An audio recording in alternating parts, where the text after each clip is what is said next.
Wala ka bang napapansin sa iyong mga kapaligiran?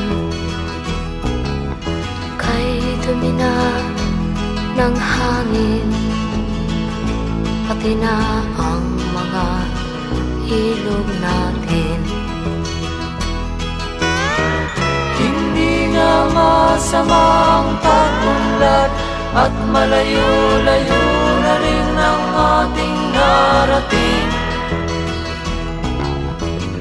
Ngunit masdan mo ang tubig sa dagat, dati kulay asul, ngayon'y naging itim.